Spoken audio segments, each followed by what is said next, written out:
अगले भाव पे चलते हैं, हम फोर्थ हाउस के ऊपर चलते हैं।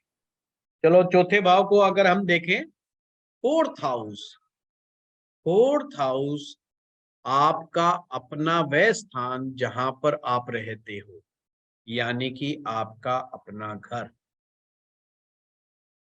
मन की शांति, माँ का सुख और माँ की हेल्थ, माँ के जिंदगी में कैसे हालात रहेंगे, माँ के जिंदगी में कैसे हालात रहेंगे।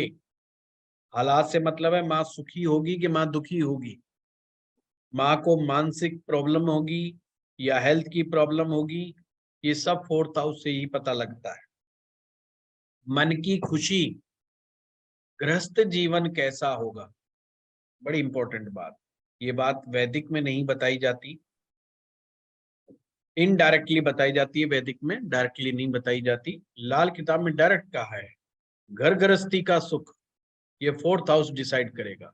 यानी पति पत्नी कितना मानसिक शांति महसूस करते हैं, कितना एक दूसरे से प्रेम महसूस करते हैं, ये फोर्थ हाउस डिसाइड करेगा। चौथे भाव को आमदनी का दरिया बताया गया है, जो मैंने आप लोगों को बताया था, पैसे का आवागमन, लिक्विडिटी ऑफ कैश।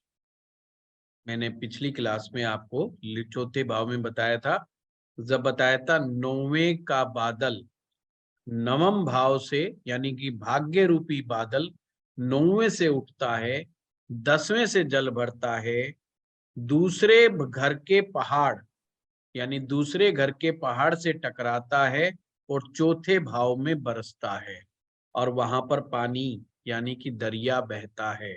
वो डिसाइड करता है कि एक आदमी के पास कैश कितना रहता है, लिक्विड कैश कितना रहता है, कितना धन का आवागमन रहता है, ये चौथा भाव डिसाइड करता है।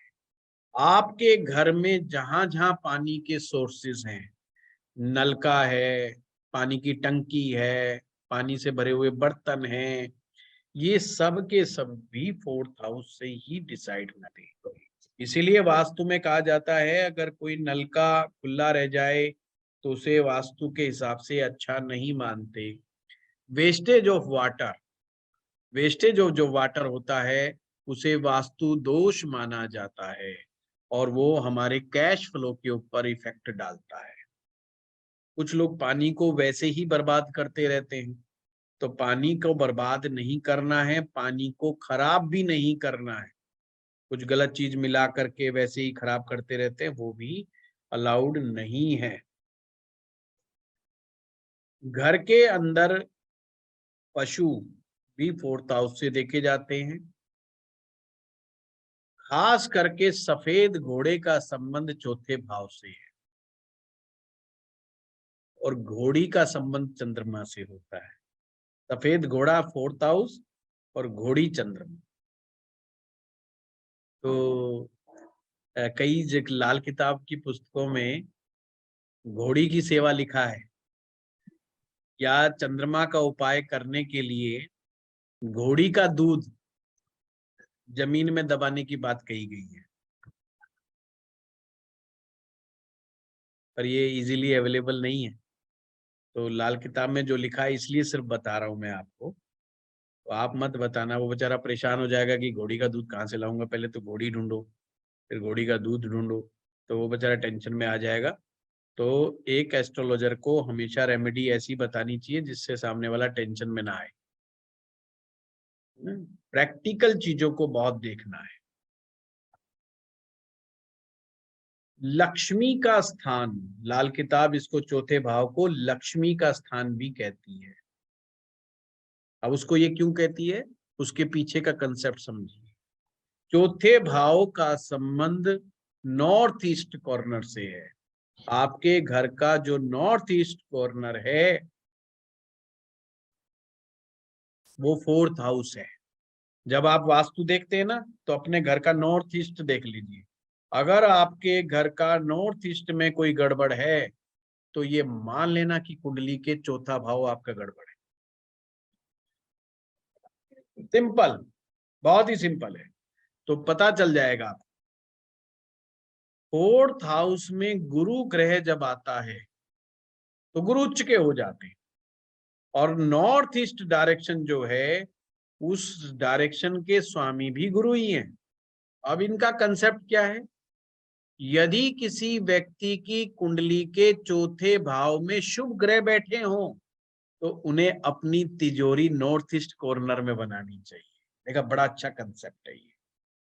जैसे हम वास्तु में तो एक सूत्र में कह देते हैं ना कि भाई अग्नि कोण में अपनी तिजोरी रखो, यानी कि साउथ ईस्ट कॉर्नर के अंदर अपना पैसा रखो, अपना कैश रखो, अपना फाइनेंस रखो, अपना अकाउंट्स का काम करो वहां पर बैठ करके। परंतु वास्तु हमेशा पर्सनल होता है। व्यक्ति की कुंडली में कहाँ तिजोरी बनाने की बात कही गई है वो कुंडली बता रही। तो सीधा ये हमेशा याद रखना, वास्तु में बहुत काम आएगा आपको, कि जिनके कुंडली में चौथे भाव में शुभ ग्रह बैठे हैं तो उन्हें नॉर्थ ईस्ट के अंदर अपना पैसा रखना है, और अगर अशुभ बैठे हैं तो अग्नि कोण में पैसा रखना है। क्लियर हो गया? पैसा रखने के स्थान, अगर शुभ ग्रह बैठे हैं नॉर्थ ईस्ट कॉर्नर में पैसा रखते हैं तो ये उसी तरह से जैसे लक्ष्मी का स्थान बना दिया आपने, यहाँ पे लक्ष्मी बैठी रही। लक्ष्मी को चंचला कहा गया है, लक्ष्मी जी टिकती नहीं है, तो एक प्रकार से टिका दिया। तो जिनके बृहस्पति चौथे में बैठे, तो बृहस्पति चौथे भाव में उच्च के हो गए, तो उन लोगों के लिए स्पष्ट निर्देश है कि उन्हें अपना पैसा नॉर्थ ईस्ट कॉर्नर में रखना चाहिए। अब यहां पर हमने समझना है चौथे भाव के लिए कि मंगल ग्रह अच्छा नहीं, यहां पर मंगल चौथे में आकर के बद हो जाता है, बद मंगल हो जाता है।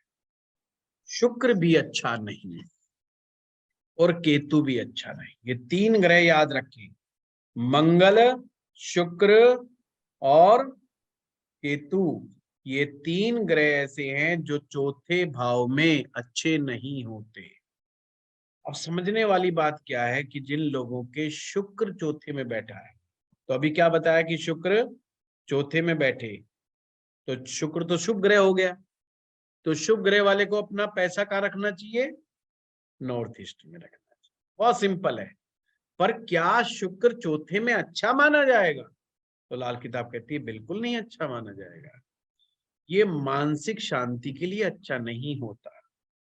इसलिए जिन लोगों की कुंडलियों में चौथे भाव में शुक्र बैठे, मंगल बैठे या केतु बैठे, तो मानसिक अशांति बहुत ज्यादा प्राप्त होती है। कभी कभी तो परिवारजनों से ही झगड़ा हो जाता है, अपने परिवार से ही दुखी हो जाता है। तो ये शुक्र के बारे में एक जगह तो लाल किताब ने लिखा है कि 2 विवाहों का योग बना देता है। अगर ये ज्यादा पावरफुल सिचुएशन में बैठ जाए शुक्र चौथे में होकर के, तो कभी कभी 2 विवाहों की तरफ लेके जाता है। पर ये हर केस में नहीं होता, तो वो किस केस में होगा उसके लिए शुक्र की स्ट्रेंथ देखना बहुत जरूरी है।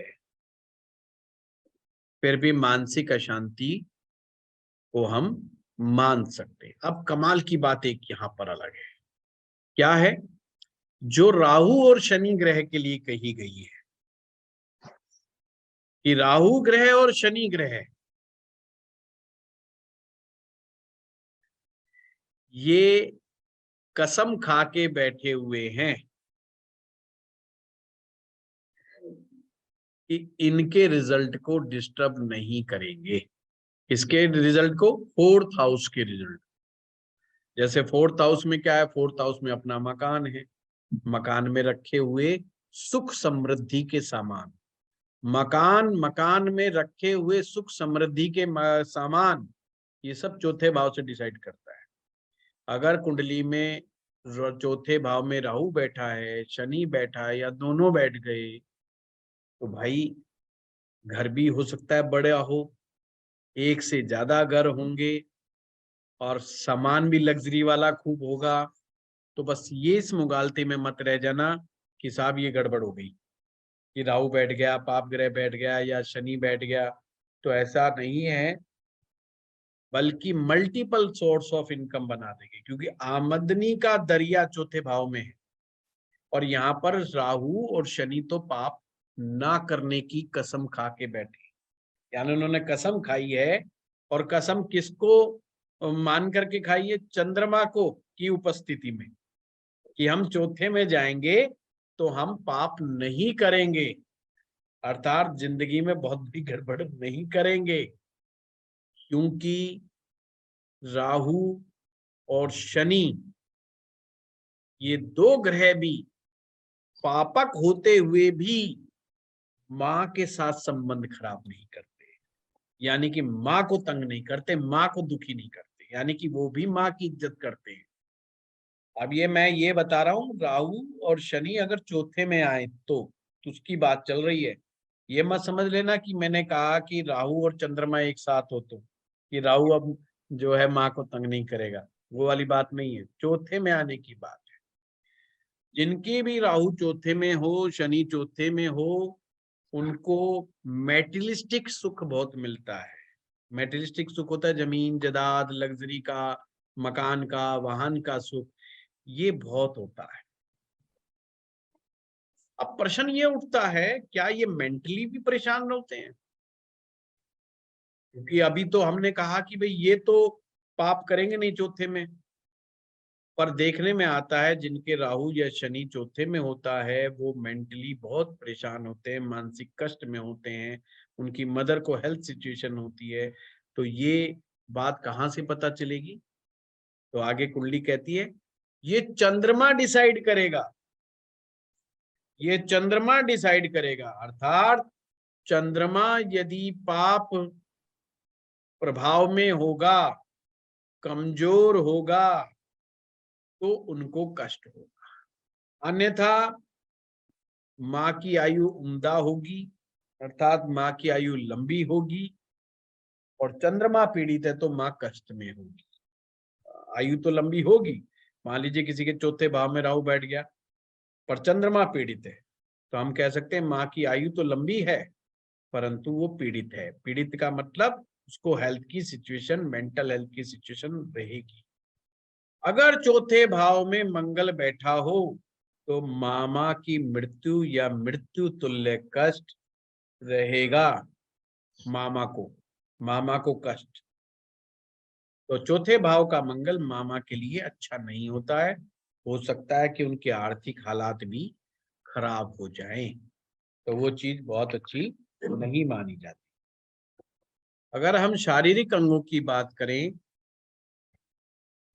तो छाती और दिल चौथे भाव से देखा जाता है। ये खाना बंद मुट्ठी का खाना है। जब भी लाल किताब में बंद मुट्ठी की बात आए तो आपको याद रखना है, पहला भाव, चौथा भाव, सातवां भाव, 10वां भाव, ये बंद मुट्ठी के खाने गए कहे गए हैं, यानी कि बंद मुट्ठी के घर कहे गए। पिछले जन्म से लाई हुई किस्मत या चौथे भाव के लिए कहा गया है पिछले जन्म से लाया गया माल, माल यानी धन, ये चौथा भाव दिखाता है। अगर कुंडली में अशुभ ग्रह बैठेंगे तो दिल की बीमारियों के लिए बिल्कुल अच्छे नहीं है। अब इसमें शनि राहु वाला कंसेप्ट नहीं लगेगा, यानी कि शनि राहु भी दिल की बीमारी देने में सक्षम है चौथे भाव में। अब किसी के राहु चौथे में बैठा हो, शनि बैठा हो, मंगल बैठा हो, केतु बैठा हो, शुक्र बैठा हो, ये ग्रह याद रखना जो मैं बता रहा हूं। किसी के चौथे भाव में शुक्र बैठा हो, मंगल बैठा हो, केतु बैठा हो, शनि बैठा हो, राहु बैठा हो, उन्हें बार बार कहें अपना कोलेस्ट्रॉल लेवल चेक कराएं। साल में एक बार जांच जरूर हार्ट की करवाएं। पल्पिटेशन की प्रॉब्लम तो होगी होगी, पल्पिटेशन होती, पल्स रेट बढ़ जाती है, अचानक से थोड़ी सी कोई बात हो जाए मिनट में तो अब बात एकदम से उनको हाइपर हो जाता है, हार्ट की पल्स रेट बहुत तेजी से धड़कने लग जाती है, पल्पिटेशन की प्रॉब्लम। तो ये चीज याद रखना है, उन्हें ये दिक्कत दे सकती है। रत्ना जी कुछ कह रहे हैं? हाँ जी सर, एक ये बहुत सुना है माता को कष्ट, तो वो बच्चे की कष्ट होगा कि बच्चे की वजह से माता को कष्ट होगा? तो ये मुझे समझ नहीं आया किसके लिए वो बोलते हैं कि माता को कष्ट। माँ हमेशा, ये यूनिवर्सल ट्रुथ है, माँ हमेशा बच्चे की वजह से ही कष्ट में आती है। पर उसी बच्चे की वजह से बच्चा, हाँ, किसके? बच्चा माँ की वजह से कभी कष्ट में नहीं आता। हाँ नहीं, वो नहीं यूनिवर्सल बोली। ट्रुथ। हाँ जी, तो अब जब हम कहते हैं माँ को कष्ट, यानी कि बच्चे की कुंडली के ग्रह से माँ को कष्ट, तो किस टाइप का, मानसिक, शारीरिक, किस टाइप का, मेंटली, वो हम फिजिकली? फर्दर इन्वेस्टिगेट करते हैं। अगर बच्चे की का चंद्रमा पीड़ित है, मैं एक एग्जांपल देता हूं जो आपको समझ में आ जाए कि चंद्रमा 8वें में बैठ गया। जी। अब लाल किताब कहती है चंद्रमा 8वें में नीच का हो गया, हम्म। तो यहाँ पर माँ फंस जाएगी। माँ को मानसिक पीड़ाएं भी होंगी, हेल्थ की सिचुएशन भी होगी, माँ मर भी सकती है। कब मर सकती है पर ये भी हमें ध्यान से सोचना पड़ेगा। अगर चौथा भाव भी डिस्टर्ब हो गया तो माँ की डेथ भी हो सकती है। पर यहाँ पर एक चीज जोड़ दी गई कि अगर चौथे में शनि बैठा होगा या राहु बैठा हो, या जो ग्रह इसके लिए अच्छे नहीं है, जैसे शुक्र भी चौथे के लिए अच्छा नहीं बताया, मंगल भी नहीं बताया, तो आयु लंबी होगी माँ की, पर मेंटल हेल्थ खराब हो जाएगी, हेल्थ की सिचुएशन खराब हो जाएगी, क्योंकि चंद्रमा पीड़ित और अगर चंद्रमा पीड़ित नहीं है तो? नहीं है तो ना तो हेल्थ खराब होगी ना आयु खराब होगी। पर अगर बस चौथे में शनि है और मंगल तीसरे में है तो वो आ ही गया, दुखी हो ही गई माँ तो, शनि पाप करती। अगर शनि, सेकंड में? फिर मैं समझा रहा हूँ, जी। शनि चौथे में बैठ के माँ को कष्ट नहीं दे रहा, मैं बार बार कह रहा हूँ, यही तो बात कह रहा हूँ आपको। चंद्र को चंद्रमा देखो, मंगल जी, मत देखो, चंद्रमा को देखना है। चंद्रमा को देखो। नहीं, मेरा ये कि सेकंड में, मतलब थर्ड में चंद्रमा है, फोर्थ में शनि है, और सेकंड में भी अगर कोई पापी ग्रह है तब तो पूरा तरह से माँ पीड़ित हो गई। अब देखिए, मैंने अभी अभी तीसरा भाव होके गया है, मैंने कहा मंगल तीसरे भाव में चंद्रमा को वेलकम करता है, चंद्रमा को डेंट नहीं मारता। वैदिक ज्योतिष में भी याद दिलाऊं, यहां तक कहा गया है किसी व्यक्ति की कुंडली में चंद्रमा तीसरे भाव में हो तो उसको विषोत्तरी दशाएं नहीं देखनी चाहिए। एक दशा होती है जिसे उत्पन्ना दशा कहते हैं, उत्पन्ना दशा से ही उसका सारा सिस्टम चलता है लाइफ का। चलो अभी उस विषय में नहीं जाते। कहने का मतलब यहाँ पर चंद्रमा ठीक है, खराब अच्छा, नहीं। एक इसी से और एक रिलेटेड क्वेश्चन सर, हाँ, अगर चंद्रमा लड़के के में ये सब हो गया, सेकंड फोर्थ में पापी ग्रह और थर्ड में, और माँ का चंद्रमा अच्छा है, थर्ड में है, then? वो उसकी माँ के बारे में देखा जाएगा रत्ना जी। अच्छा, उसकी माँ, अपना नहीं है वो भाई फिर? जैसे आप एक मदर हैं, मैं आपको जी जी। एग्जांपल देता हाँ हूँ, आप जी। एक मदर है, आपकी भी तो माँ है। हाँ भाई जी। आपका चंद्रमा है वो आपकी माँ को दिखा रहा है, आपका बेटे का चंद्रमा आपको बिल्कुल दिखा रहा है। बिल्कुल। हाँ जी, सिंपल हाँ जी। है ना। हाँ, जी इसका जी जी। अगर आपने अपना बेटा देखना है तो केतु देखिए और गुरु देखिए। जी अगर आपका बेटा आपकी बात नहीं सुन रहा है तो गुरु को देखिए। अगर बेटे की हेल्थ देखनी है तो केतु को देखिए। अगर आपने बेटी देखनी है तो बुध को देखिए। जी तो जी, सिंपल आप कंसेप्ट। क्लियर क्लियर बेटी समझ। बात नहीं सुन रही है तो अपने गुरु को देखिए। हाँ जी, हाँ जी, वो जुड़े हुए हैं, कनेक्टेड हैं सब एक हाँ, दूसरे से। जी सिखाऊंगा थैंक सर। आपको विद एग्जांपल, टेंशन मत लो। जी जी, थैंक यू सर। हाँ मंजीत जी। गुरुजी, ये तो हो गया, हम अपने कुंडली से अपनी मदर का देख रहे हैं, बट एक मदर के पॉइंट ऑफ व्यू से उसके मान लीजिए एक से ज्यादा बच्चे हैं, हाँ, तो जी फिर वो तो उस केस मंजीत में। जी बड़ा बड़ा सिस्टम में हमने बता रखा है ना संतान का। हाँ, पहले बात, पहली संतान कहाँ से आ रही है, दूसरी संतान कहाँ से आ रही है, तीसरी कहाँ से आ रही है, तो व्यक्ति अपनी कुंडली में वैसे देखेगा। और अगर अच्छा। लड़की है तो उसमें बुध कारक हो गया, लाल किताब स्पष्ट कहती है आपकी कुंडली के बुध के हालात जैसे होंगे वैसी आपकी बेटियों के हालात होंगे। करेक्ट। सिंपल। आपकी कुंडली में केतु के हालात कैसे होंगे वैसे आपकी संतान के राइट। हालात होंगे। आपको उनका सुख कितना मिलेगा, यानी कि सुख का मतलब आज के दौर में ये कह लो कि वो आपकी बात सुनते कि नहीं सुनते, आपका दबाव उन पर है कि नहीं है, आप में हिम्मत है कि नहीं उनसे बात करने की कि भाई ये काम नहीं करोगे, और वो मान लेते अच्छा जी नहीं करेंगे। जी। ये बात गुरु डिसाइड करता है संतान के मामले में। ठीक है, बहुत सिंपल सा गेम है। लाल किताब ने ज्योतिष को बहुत सिंपल बना दिया है, बस हम उसके कॉम्प्लिकेशंस में ना घुसे, सिंपल सिंपल सूत्र रखो आप, कभी दिक्कत नहीं आएंगी। अगर बुध ग्रह पीड़ित होगा बेटी दुखी होगी, बेटी में स्ट्रगल आएगा, बेटी को परेशानियां आएगी, बेटी को तकलीफें आएंगी जी। उसके जीवन में अड़चने आएंगी। सिंपल कंसेप्ट है। लाल किताब में वर्ष फल में अगर बुध खराब हो गया तो समझो कि बेटी को दिक्कत आएगी, उस साल उसको स्ट्रगल झेलना पड़ेगा। तो लाल किताब कहता है फिर रेमेडी करो आप उसकी, सिंपल सी बात है। अपने कहाँ बैठा है, कहाँ बैठ के खराब हुआ, वो सारे गणित करके। अगर आपका बेटा है तो आप गुरु और केतु का देखो कि वर्ष फल में कहाँ आया है। अगर वो ठीक आए हैं तो फिर तो कोई बात नहीं, बल्ले बल्ले। जैसे कहा आपके पास कोई केस आता है कि लाल किताब का वर्ष फल से कि जी मेरा लड़का +2 में कैसा रिजल्ट आएगा, अक्सर आता है ना, या मेरा बच्चा कहीं BA में पढ़ रहा है या इंजीनियरिंग में पढ़ रहा है, तो आप कैसे देखेंगे? वर्ष फल में सिंपल देखो कि केतु का असर कहाँ है। केतु तो खराब नहीं है, अगर केतु उम्दा आया है तो ये निश्चित मान के चलो आप कि उसका रिजल्ट बहुत ही बढ़िया आएगा। और अगर आपको लगता है इस साल आपका बेटा आपकी बात मानेगा कि नहीं मानेगा, उससे प्रॉब्लम तो नहीं आएगी, तो गुरु को चेक कर लो, बस सिंपल सी बात है। गुरु से कई चीजें देखी जाएंगी, बस संतान की मैं तो अभी बस शॉर्टकट में एक लाइन में बता रहा हूँ, कहने का सिंपल फार्मूला है।